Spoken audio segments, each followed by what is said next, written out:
This city survived for 1,000 years, until one morning in 1453.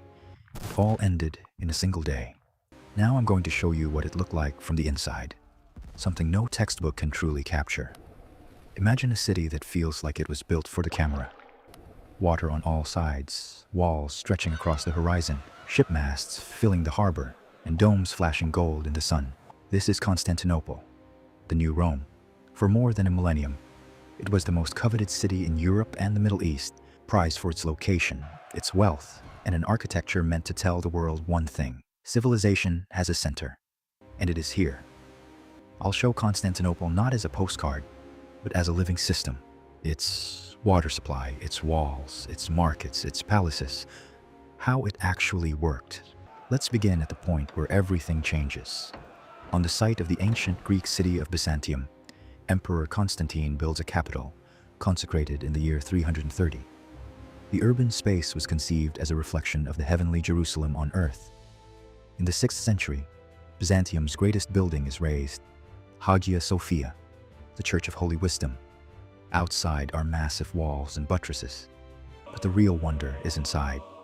The dome feels weightless, as if it's hanging from a ring of light.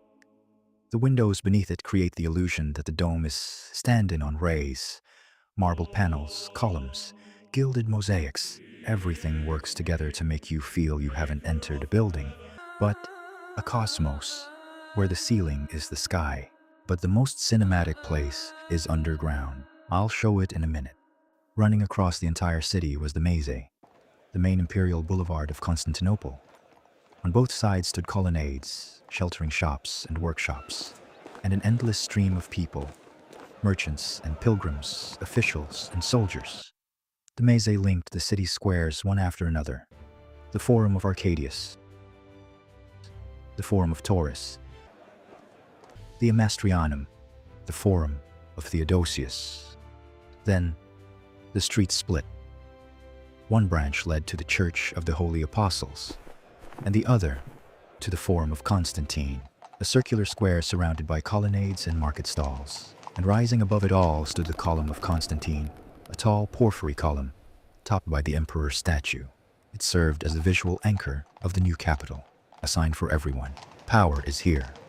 But how the authorities could lose control in an instant, I'll show you very soon. Now we move to the place where Constantinople truly sounded alive, the Hippodrome. It was a vast arena for chariot racing, able to hold tens of thousands of people.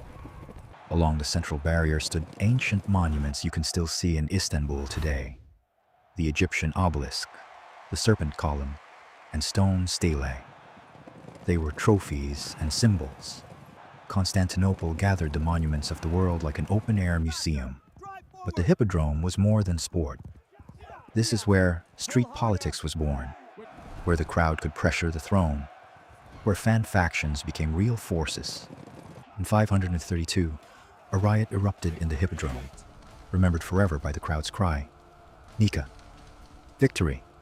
What began as a clash between rival fan factions quickly turned into an uprising against imperial power.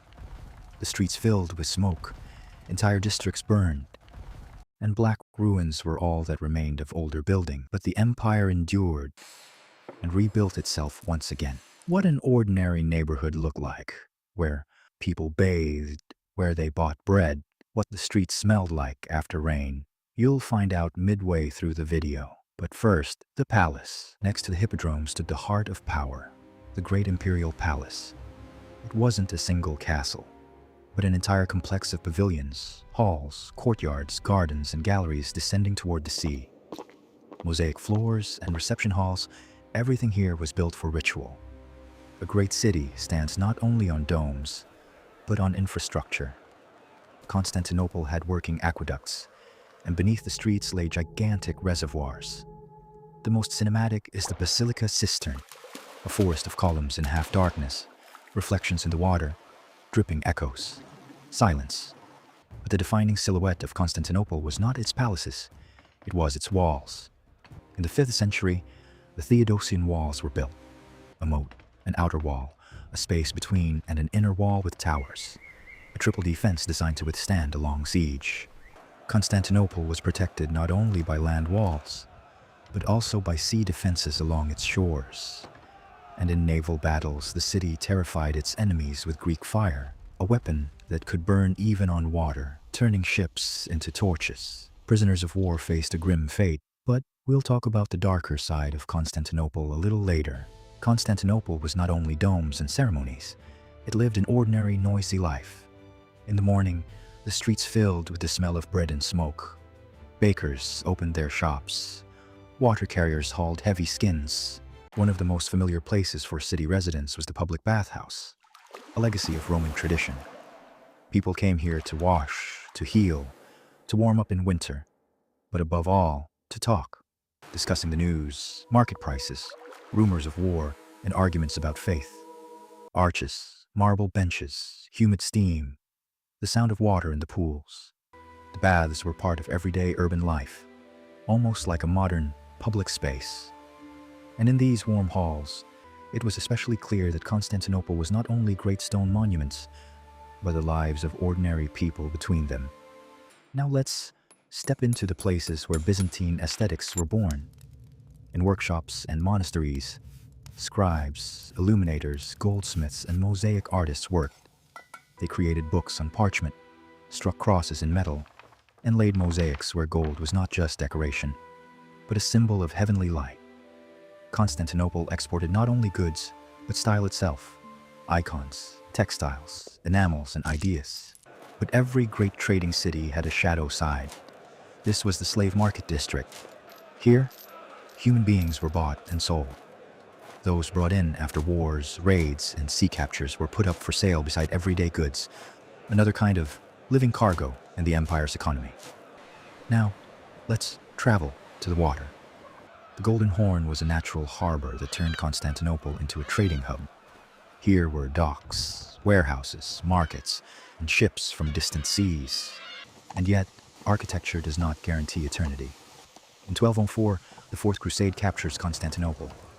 Many buildings and palaces lose their former shine. Some complexes are damaged or fall into decay. The Byzantines will take the city back, but after 1204 it is no longer the same. The magnificent shell remains, but the strength inside grows weaker. The walls are still enormous, but there are fewer people and less money to maintain them. In the spring of 1453, Sultan Mehmed II brings an army and heavy artillery to the walls. This is a new age of war. Gunpowder changes the rules. What had withstood rams and ladders for centuries now slowly crumbles under cannon fire. Picture the shot. Dawn. Fog. The silhouette of the walls, then a flash, an impact, and dust from shattered stone. Defenders patch breaches at night, haul stone, brace the walls with timbers, and pray. But on May 29th comes the final assault. The defense breaks. Emperor Constantine the Phalanx dies fighting, and with him ends the 1,000-year history of the Eastern Roman Empire. And yet, the city does not vanish. It becomes the Ottoman capital, and later, Istanbul. Hagia Sophia still dominates the skyline. The walls will stand for a long time, and the Bosporus still connects the seas, just as it did 1,000 years ago. Give this video a like and subscribe to the channel so you don't miss the next episode in our AI Reconstruction series. Tell me in the comments, which era and which city should we show next?